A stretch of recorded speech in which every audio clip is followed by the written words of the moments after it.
আমাদের সাথে কিরকম প্রতিশ্রুতি ভঙ্গ করেছেন।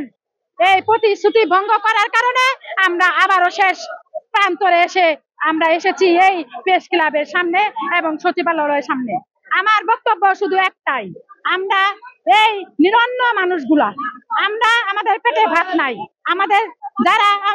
আমরা যাদেরকে শিক্ষা দান করেছি তারা এই সচিবালয়ে অনেকেই বড় বড় চেয়ারে বসে আছেন, অনেকেই বাড়ি পাজেরু গাড়ি দিয়ে ঘুরছেন, আর আমরা অনাহারে অর্ধাহারে এই রোদের ভিতরে প্রায় 25 বছর না শুধু পড়াই, শুধু ছাত্র, আপনাদের মতো ছাত্রের মুখ দেখে, ছাত্রছাত্রীর মুখ দেখে পড়াই। মায়া মমতার বেড়া জালে একদিন যদি স্কুলে না যায়, ম্যাডাম আপনি তো স্কুলে গেলেন না, তখন আর কি করব বাচ্চাদের সঙ্গে? তাদের মায়া মমতা কখনো ত্যাগ করা যায়? শিক্ষার্থীর মায়া মমতা ত্যাগ করা যায়? আমরা যদি পরীক্ষা বন্ধ করি তাহলে শিক্ষার্থীর জীবন নষ্ট হয়ে যায়। সেই দিকে তাকিয়ে আমরা আবারও শিক্ষা অঙ্গনে দাঁড়াই। এবার আর শিক্ষা, আমি জামালপুর বক্সিগঞ্জ থেকে এসেছি, এর আগে 17 দিন ছিলাম। আমাদের ন্যায্য দাবি, আমরা সচিবালয়ে যাই, আমরা এখানে যুদ্ধ করতে আসিনি।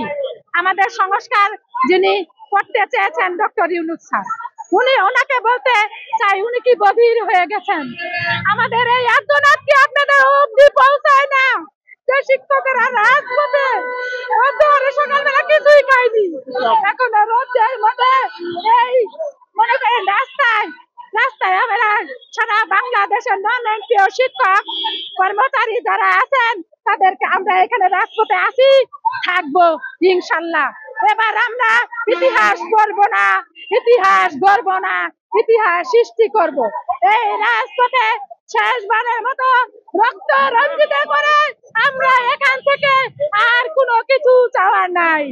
আমাদের লাস্ট এন্ড ফার্স্ট, আমাদের যদি বেতন করে দেওয়া হয়, এমপিও মুক্ত করে দেওয়া হয়, আমরা সম্মানে ডক্টর ইউনূসের সঙ্গে আমরা থাকবো।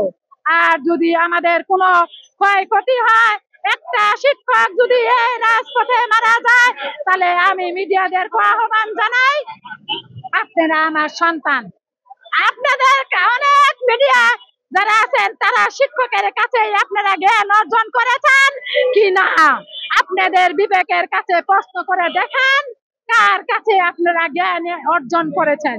যদি তাই হয় তাহলে আপনারা আমাদের কথাগুলো জায়গা মতো পৌঁছিয়ে দিবেন। আমাদের প্রতিষ্ঠান 25 বছর থেকে আমরা প্রতিষ্ঠান চালাই। ওই প্রতিষ্ঠানটা আমরা এমপি ভুক্ত চাই, অর্থাৎ বেতন করে চাই। আমাদের ওই প্রতিষ্ঠানে এমপি ভুক্ত নাই। যদি এমপি ভুক্ত দিতে হয়, আমরা সরকারের কাছ থেকে আমরা টাকা পাবো। আমরা কোনোদিন টাকা পাই না, সরকার আমাদের টাকা দেয় না, পয়সা দেয় না। আমাদের আসলে টাকা যদি না থাকে, পয়সা না থাকে, আমরা কিভাবে চলবো? আমাদের সংসার আছে, ওই সংসার আমরা কি করি? আমার ছেলে মেয়েরা বলে, আব্বু আমাকে একটা সুন্দর জামা কিনে দেন। আমি কোনোদিন আমার ছেলে মেয়েদেরকে ভালো জামা কিনতে পারি না। আব্বু আমাকে ভালো জায়গাতে ঘুরতে নিয়ে যান, আমি কোনোদিন ঘুরতে নিয়ে যেতে পারি না। বলে, আব্বু আমাকে ভালো একটা প্রতিষ্ঠান ভর্তি করান, আব্বু আমাকে ভালো জায়গাতে প্রাইভেটের ব্যবস্থা করে দেন। আমরা কোনোদিন ওই সন্তানগুলোদেরকে আমরা ভালো প্রতিষ্ঠানে পড়াতে পারি না, ভালো জায়গায় প্রাইভেট দিতে পারি না, আমরা ভালো জামা পড়তে পারি না। একবার বাজার করলে আবার চিন্তা ভাবনা করি যে আমাদের আসলে পকেট খালি হয়ে যাবে, আমরা তো আসলে সরকারের কাছ থেকে বেতন পাই না। যে আমাদের সংসার আমরা মানে আল্লাহ চালাই, কিভাবে চলে আমি নিজেই জানি না, কিভাবে আমাদের সংসার চলে আমরা নিজেই জানি না। আমরা আসলে মানে বিভিন্ন কর্ম করে আমরা সংসার চালাই।